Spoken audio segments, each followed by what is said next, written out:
The king raised his two sons with great care, sparing no effort in their upbringing.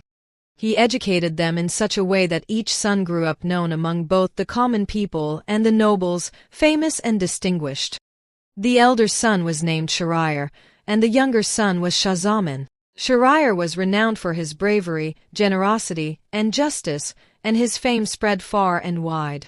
Zaman, too, was known for his wisdom, intelligence, and fairness, respected among both the common people and the nobles. When the king of the islands of India and China neared the end of his life, he entrusted his elder son Schahryar with the throne and kingdom, while Zaman, the younger son, was given rule over another land.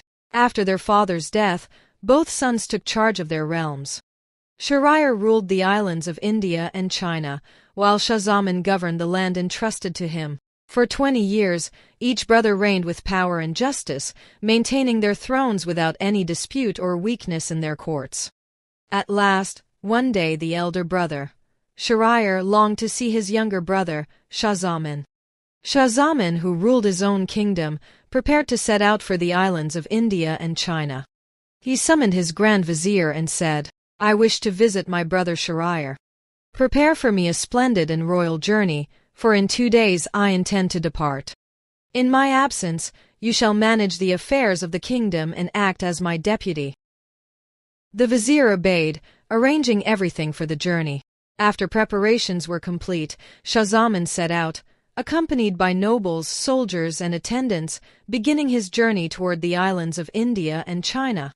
On the first day, Zaman and his companions traveled until nightfall. As darkness spread, they set up camp, tents, pavilions, and great lodges were erected, and all prepared to rest until morning, when they would resume their journey. But Zaman could not find peace in his tent, for a painful thought came to him. He had left behind a precious jewel, a gift prepared for his brother Schahryar in the palace. He had forgotten it. So, while everyone else slept, Zaman slipped away quietly with only a few servants, intending to return secretly to the city and retrieve it before sunrise. He told no one, for he wished to hurry and rejoin his caravan at dawn. He found his queen with a stranger, a foreign man, in a shameful act. His anger and outrage consumed him. He seized his sword and, without hesitation, killed both the queen and her lover. Fear and terror filled them before death, but they could not escape his wrath. Their heads were cut off, their bodies left lifeless. Afterwards, overwhelmed by grief and fury, Zaman sat down for a moment, his heart heavy. Then he left the palace chamber and, without telling anyone of what had happened, went out to rejoin his camp. He returned to his soldiers as though nothing had occurred, yet his soul remained wounded. He mounted his horse, his heart burning with the memory of betrayal, and rejoined his companions. They set forth once again on their journey toward the islands of India and China, where his elder brother Schahryar reigned. Zaman traveled in silence, his mind and heart weighed down.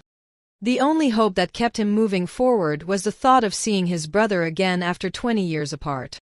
The distance and the hardships of the road did not lessen his grief, but still he pressed on.